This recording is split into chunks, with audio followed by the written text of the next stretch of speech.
this place has had tremendous success for 18 and a half years or 19. I can't do the math real good, but, and so unfortunately in life, most people are weak. And as soon as things start to not go as good as what they thought, they fall apart and they panic.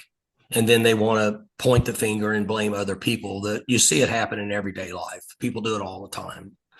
That's why I refuse to watch the TV and watch the news, because I get tired of people complaining and bitching about this and that versus just doing something about it and trying to figure out a way to make it better. Well, that's what happens in college athletics. And as Jenny said, she's exactly right. It's just on the bigger stage where people can voice their opinion. And in most cases, the people that are negative and voicing their opinion are the same ones that can't pay their own bills. They're not taking care of themselves. They're not taking care of their own family. They're not taking care of their own job, but they have an obligation to speak out and complain about others because it makes them feel better. But then in the end, when they go to bed at night, they're the same failure that they were before they said anything negative about anybody else. So, but here, what we try to do, as I mentioned to the team all the time, is that the very most important thing that you can do in life is make sure that you're maximizing your opportunity to be the best person and be as successful as you can at whatever trade it is that you choose to do. Now, sometimes we might fall short, which in most cases, as I mentioned earlier, 50% of the people do on a Saturday.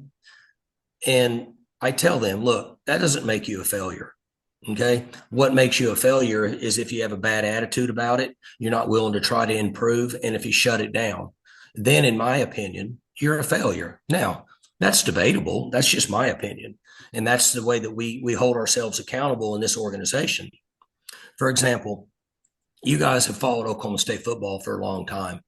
There's been times that we've played teams that had 8 to 10 players drafted on it. We had no business being on the field with them. We might have lost 37-35 at the end of the game. So you ask yourself, does that make us a failure? In my opinion, no. So there's just a big picture. But I think what's important for all the Oklahoma State fans to know is this, is that we're very aware of what's going on. And at some point in life, we all have to put trust into somebody. And I think they need to trust that we have a good plan for what's going on here in the big picture. And we have answers. Sometimes they're not short term. Sometimes they might be long-term answers. And then secondly, in the end, the very best thing that people can do, as I tell our players, is 100% buy in. You got to be on somebody's team. Can't go through life by yourself.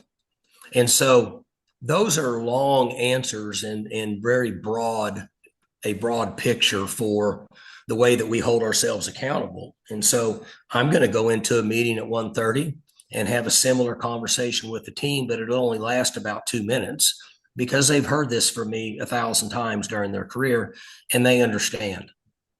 And so what I'll tell them is that we as a staff, me as the head coach, have been working over the last 2 days and put a lot of time and effort in to give you guys a plan. Now we're asking you to buy in and execute this plan. And then on Saturday, go play and turn it loose and have some fun and compete. And that's the message I'll give them.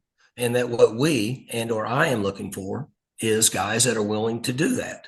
That's called being a team. That's called being a part of an organization. And it's really that simple for us.